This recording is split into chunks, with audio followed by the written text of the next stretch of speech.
Flood by Roderick. It had been raining for days. "All this rain," said Biff. "I wish it would stop." "I'm taking Floppy for a walk," said Mum. "Who wants to come?" Biff and Chip looked at her. "Not us," they said. "It's raining." In the end, Biff said she would go with Mum. They went into the park. It was not much fun in the rain. "Look at Floppy," said Mum. "He can't help getting muddy. The ground is so wet and squelchy." Biff and Mum walked across the park. They wanted to cross the little bridge, but the stream had flooded. "I've never seen it this high," said Mum. Biff was excited. "Oh, look," she said. "The bridge is under water." Biff began to wade across the bridge, but Mum called her back. "It's not a good idea," said Mum. "The stream is flowing really fast, and you can't see the edge of it. What if you slipped in?" "If it goes on raining, the water will flood across the park," said Biff. Mum looked thoughtful. "I hope the rain stops," she said. "We don't want the flood to get as far as our house." The next morning, when Biff and Chip were at school, it was still raining. The children couldn't go out to play.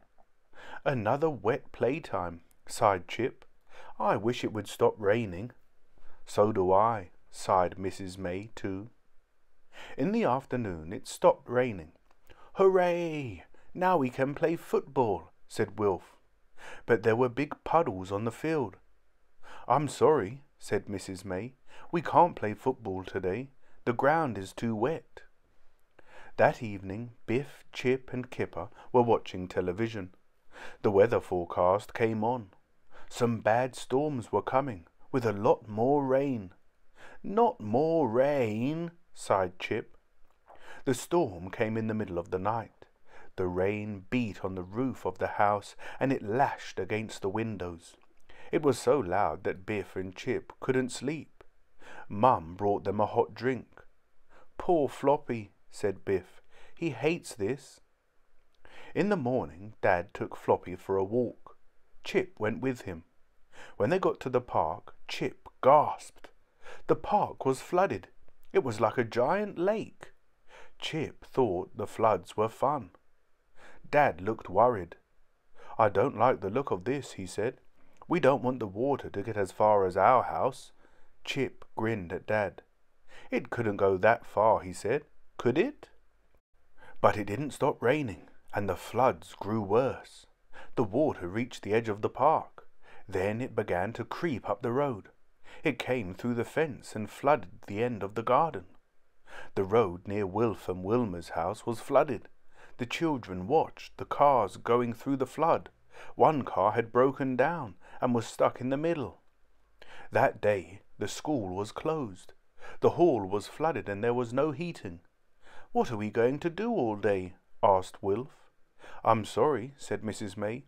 "We can't open the school today." When the children got home, they saw a lorry in the street. It was loaded with sandbags. People were taking the sandbags to their houses. "We need you all to help," said Mum. Biff and Chip helped to carry the sandbags. They were very heavy.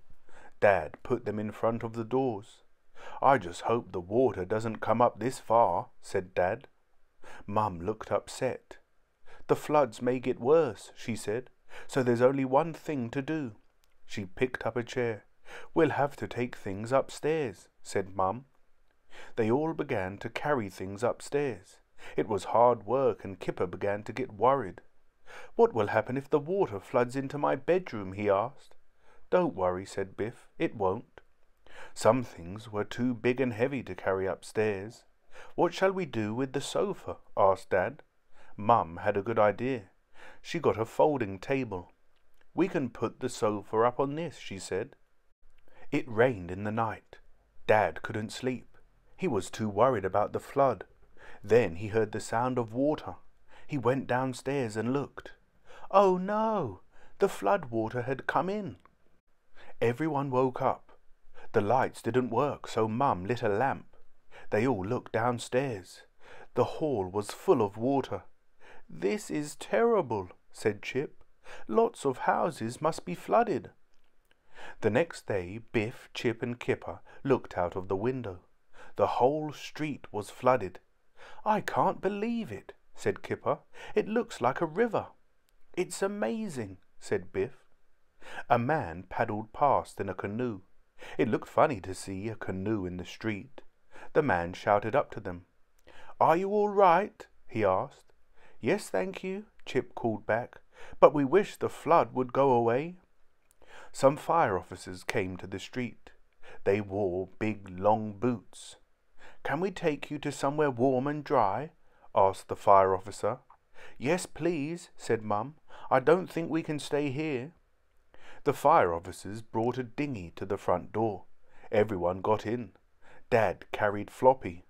"I never thought we'd sail up our street in a boat," said Chip. Wilf and Wilma were in their house. They were looking out of the window.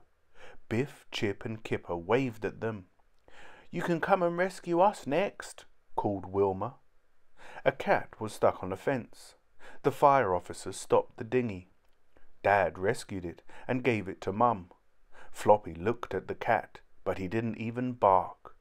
"He is being a good dog," said Kipper. They went to a hall in the town. A lot of people were there. Wilf and Wilma came in with their mum and dad. Biff showed Wilma the rescued cat. "Poor little thing," said Wilma. "We may have to stay here tonight," said Wilf. "We can't go back home to sleep." Kipper was upset. There were too many people in the hall. He didn't want to sleep there.